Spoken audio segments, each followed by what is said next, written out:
Khulna city medical college হাসপাতালের অগ্নিকাণ্ডে এখনও কোনো হতাহতের খবর পাওয়া যায়নি, তবে আগুনে পুড়ে গেছে বেশ কয়েকটি কক্ষ। বৃহস্পতিবার রাত 12টায় ফায়ার সার্ভিসের 3 ঘন্টার চেষ্টায় আগুন নিয়ন্ত্রণে আসে, তবে উদ্ধার কাজ চলে সারা রাত। ঘটনাস্থলে এই মুহূর্তে আছেন বিভাগীয় প্রতিনিধি মোহাম্মদ অসীম, যুক্ত হচ্ছে তার সঙ্গে। অসীম, সিটি মেডিকেলের যে অগ্নিকাণ্ডের ঘটনা সেটি নিয়ে একটু জানাবেন যে কোথা থেকে এই আগুনের উৎপত্তি আসলে হলো আর ক্ষয়ক্ষতি নিরূপণ করা সম্ভব হয়েছে কিনা।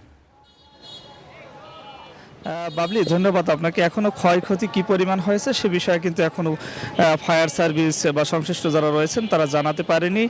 তবে আগুনের বিষয়ে যেটি বলেছেন ফায়ার সার্ভিস, সেটি হচ্ছে নিচতলার জেনারেটরের যে রুম রয়েছেন সেখান থেকে আগুনের সূত্রপাত হতে পারে বলে তারা জানিয়েছেন। তবে আনুষ্ঠানিকভাবে তাদের আরও একদিন সময় লাগবে আসলে কি কারণে কিভাবে আগুন এখানে লেগেছে সে বিষয়টি জানাতে। পাবলি, একটি বিষয় জানিয়ে রাখি, গতকাল রাত 9:30টায় যখন আগুন লাগে তারপরে একে একে ফায়ার সার্ভিস এবং নৌবাহিনীর 13টি ইউনিটের 3 ঘন্টার চেষ্টায় কিন্তু আগুন নিয়ন্ত্রণে আনে। তারপরে ভিতরে আপনি জানেন যে আসলে খুলনা সিটি মেডিকেল এইটি খুলনার সবথেকে বড় বহুতল ভবন এবং এই মেডিকেল অনেকটাই বড়, কারণ এখানে রয়েছে সিসি, আইসিইউ সহ সব ধরনের সুযোগ সুবিধা। সে কারণে এখানে কর্মচারী, কর্মকর্তা, রোগী এবং স্বজনদের মিলিয়ে প্রায় 2000 মানুষ এই যখন আগুন সূত্রপাত হয় তখন কিন্তু ভিতরে ছিল। তারপর হুড়াহুড়ি করে কিছু মানুষ, কিছু রোগী এবং স্বজনরা বের হতে পেরেছিল। তারপরে ফায়ার সার্ভিস এবং নৌবাহিনীর সারা রাতের চেষ্টায় কিন্তু একে একে করে রোগীদের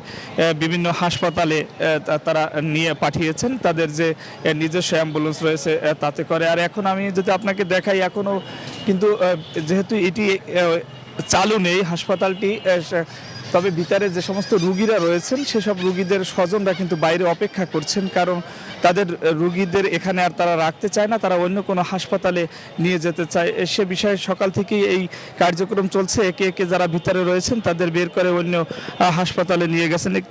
একটি বিষয় আপনাকে জানিয়ে রাখি বাবলি, যে আসলে হতাহতের কোনো ঘটনা না ঘটলেও এখান থেকে যখন রুগী অন্য হাসপাতালে নিয়ে যাওয়া হয়েছে তখন কিন্তু 2 জন রুগী মারা গিয়েছে, অর্থাৎ অন্য হাসপাতালে গিয়ে। এখানে হতাহতের ঘটনা ঘটেনি। আপাতত আমার কাছে এই ছিল Babli Khulna city medical college হাসপাতাল থেকে গতকাল যে আগুনের ঘটনা ঘটেছে তার সর্বশেষ খবর।